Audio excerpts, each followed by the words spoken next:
All right. Who are you? I'm Wicca. I'm the clan leader for Mars Testudo, and yeah, been playing this since 2023. All right. And what does Mars Testudo? What's the clan's philosophy? What do you guys stand for? Massive test. Mars Testudo. No, no, no. I mean, what does that mean to somebody that might not Uh, know, like myself?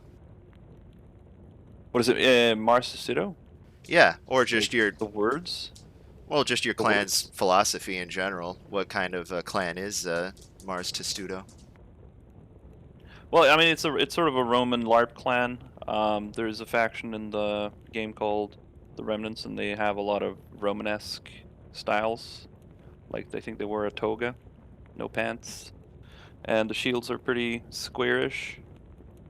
Um, So we sort of adopted the Roman style to it's a very familiar style. People recognize it immediately, so it's easier, I think, with recruitment and also just styling And it is and just plain fun. I admit that. yeah, it's just for fun.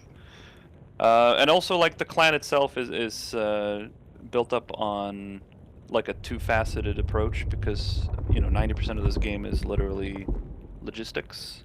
Yeah, yeah. Uh, and about 10% is the combat. So we do event-based roles for combat, and we set up like groups. So I have some experience in competitive PvP from a really old game from Prior Reality from Battlefield 2 called Prior Reality, Oh, yeah. I'm and familiar. yeah, and they sort of set up a squad system dynamically in the game. This game doesn't have that, but we sort of just adopt that same kind of system in this game during the battles, and then Logi is set up similarly, but people are free to choose what they want to do, what profession they want, if they want to be part of a particular guild that does specific things. Um, and then we're hoping to sort of develop that to become a little bit more free and sort of self-organizing, because I like to keep my hands a little bit off once I get a system going. Anyway, yeah. Yeah, yeah. No, that's cool. So, yeah, I know your organization pays off. I've been on the wrong end of your boys' swords and spears a couple of times. I can attest to that. So, anyway, what do you like the most about Anvil Empires? I like there's a once you've played the game like Battlefield 2, Private Reality, or Squad, or even Foxhole, but there's like, or just Battlefield in general, you sort of get tired of the whole pointlessness of it. Every round there doesn't have any meaning to it. Even with live services or rankings, it just feels hollow. Agreed. But when you get to Foxhole, for example, there's a persistent war 24/7. There's, when you go to bed in Europe, there's people in America that are taking over, and when they go to bed, people in Australia, China, Russia starts getting online. Just the entire world is involved in a way. All the countries, you just meet so many interesting people. But for Anvil, because for me, like, no offense to Foxhole, but it's a shooter game. Shooter games should be first person. I'm a bit strict on that. But this game is a medieval sandbox, which is really cool. And then if you bring the numbers Agreed. up to 1,000, and you have this sandbox environment where you craft all your tools, and everything comes from a player.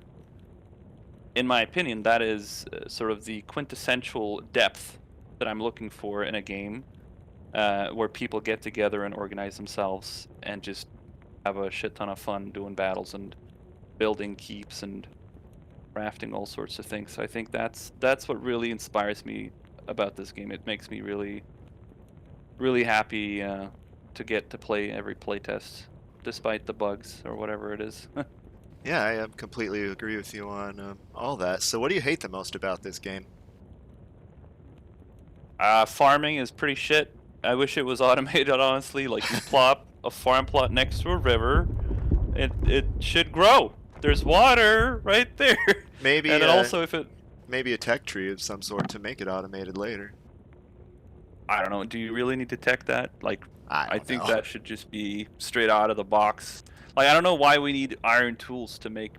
Why do we need a hoe with iron tools to make farming. Like, wasn't hunter gathering and farming technology quite basic? I think it should be unlocked earlier. The people can sort of just jump out the game and be a farmer.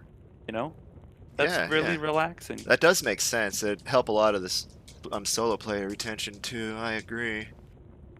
Yeah. So, what's your craziest idea for this game? Not the one you think should most be implemented or whatever, but something you think would be fun and crazy. I think it would be pretty cool if you could have a way to build like, well, I don't know. It doesn't sound so crazy. Like, oh, I think my ideas are great. So none of the ideas I have are crazy. Uh, Interesting but ideas, whatever adjective you want to ascribe. yeah, I think the one that I think I'm just going to subscribe to Ragnar's, and I think it's NG Skoss and his Ragnar's idea, where they each sort of clan or guild gets to put in their own sort of avatar, or like, sorry, not avatar, but like flag, unique shields, colors, Oh yeah, banners. I'm sold. That I would love that in the game. It's not really my idea though, but that's the only thing I can think about that I have sort of doubts. I would love to be wrong about it not being feasible. Yeah, yeah. So, do you have anything you wish to say to the public and us ancient bastards? The Anvil community is really, really great. Like, I know people on both the ancients and the pagans and the remnants really well, and yeah, like it's a really great bunch of people. I'm really hoping that this community is not going to turn into a very toxic place, and it looks like there's a lot of really mature people that have stepped up across all the factions, and sort of held the community together and sort of taken quite clear stances. And we've been able to also have arguments and not have it devolve into long-term scolding anger that never dies. Yeah, I agree with that. I mean, I've had my spats with people, and it's just like over as soon as it's over. You know what I mean? Ah, shit. No!